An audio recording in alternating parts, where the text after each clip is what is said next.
Right now, behind the polished ads and friendly showroom faces, a quiet storm is brewing in the automotive world. Legendary names, brands we grew up with and our parents trusted, are teetering on the edge of extinction. This isn't some distant rumor or a financial analyst's warning. It's unfolding right in front of us, in neighborhoods just like yours. Imagine waking up to find the company that built your car is gone.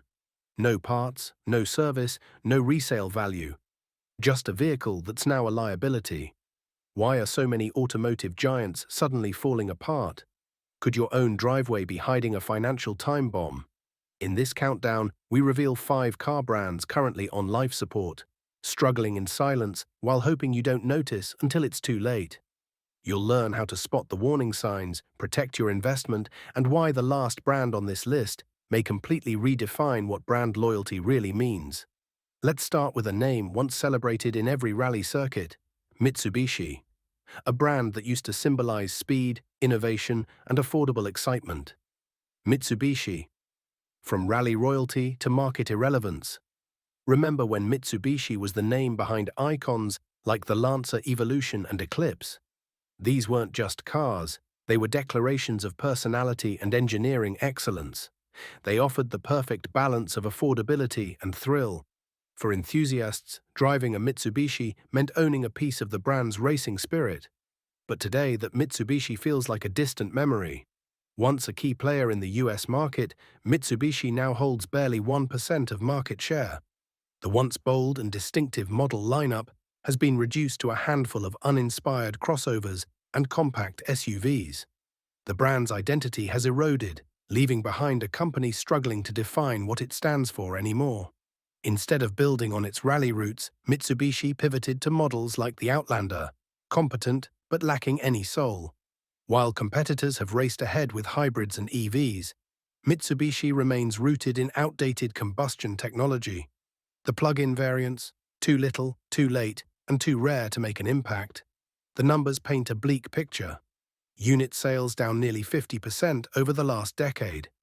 Dealerships have vanished from major metro areas, leaving the brand nearly invisible. And in an industry where presence equals relevance, Mitsubishi is losing both. Efforts to revive interest, like limited updates and buyback programs, have missed the mark. Instead of bold moves, Mitsubishi has focused on survival tactics. Even partnerships with other automakers have failed to give it a distinct edge, turning its vehicles into generic offerings that blend into the background. Can Mitsubishi recover? Possibly, but it would take a radical overhaul.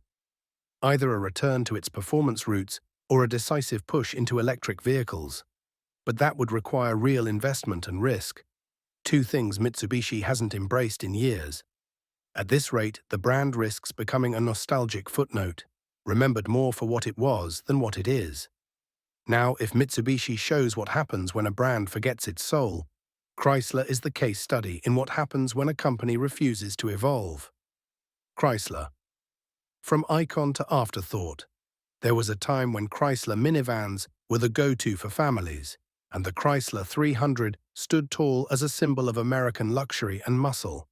Chrysler was more than a brand, it was a legacy, but that legacy is now hanging by a thread. Today, Chrysler's entire consumer lineup consists of a single vehicle, the Pacifica minivan. The Chrysler 300, once a symbol of bold design, now looks painfully out of place in a market dominated by SUVs and electrics. The fall from grace can be traced to a fundamental failure to follow market trends. While other automakers shifted toward electric and SUV offerings, Chrysler clung to aging models. That strategic stagnation has left its vehicles feeling like relics of a bygone era. It doesn't help that Chrysler's parent company, Stellantis, has largely sidelined the brand, funneling resources into Jeep and Dodge instead. As those brands prepare for an electric future, Chrysler remains frozen in time, without a clear direction or investment plan. Even the Pacifica, while well-regarded, struggles to compete against tech-savvy, versatile rivals from Honda and Toyota. The hybrid version was a smart step, but in isolation, it's not enough to rejuvenate the brand. Unless Chrysler undergoes a complete reinvention, one that includes a bold new product strategy and investment in EVs, it risks becoming completely irrelevant. Right now, it exists more as a placeholder than a true competitor. And as Stellantis focuses elsewhere, Chrysler may slowly fade into corporate obscurity. From there, we move to a brand facing an identity crisis of its own.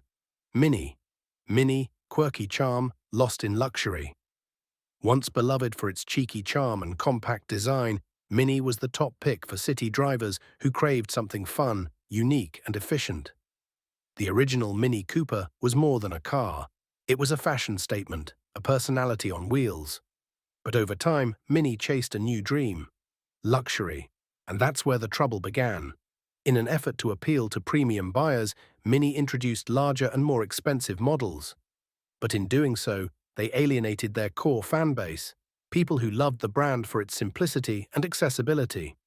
Sales have dropped nearly 40% in the past decade. Loyal fans no longer see themselves in today's bloated Countrymans and Clubmans, and luxury buyers are already committed to BMW, Audi, or Mercedes. In trying to be everything to everyone, Mini lost what made it special. Even its foray into electric cars, the Mini Electric, hasn't made waves. It's underpowered, overpriced, and overshadowed by more competitive EVs like the Nissan Leaf or Tesla Model 3. What could have been Mini's big comeback feels more like a missed opportunity. Unless Mini returns to its roots, fun, compact, and affordable cars, it risks becoming an oddity in an increasingly crowded marketplace. And as BMW continues pushing the brand upmarket, that return seems unlikely. Next, we shift gears to Alfa Romeo, a brand that proves performance alone isn't enough to survive. Alfa Romeo. All passion, no reliability, from Italian streets to global racetracks, Alfa Romeo has always embodied passion and flair. Owning an Alfa wasn't just about transportation, it was about living the experience, about feeling every turn. Cars like the Giulia and Stelvio still deliver thrilling performance and jaw-dropping design. But the same traits that once made Alfa a driver's dream are now liabilities, thanks to one persistent issue: reliability. Alfa Romeo's vehicles have become infamous for mechanical problems and poor build quality. The ownership experience, once defined by romance, is now overshadowed by constant repairs and fading confidence. For many buyers, that risk simply isn't worth the reward. In a market where competitors offer both performance and dependability, Alfa's charm alone can't sustain it. The brand is in a critical position.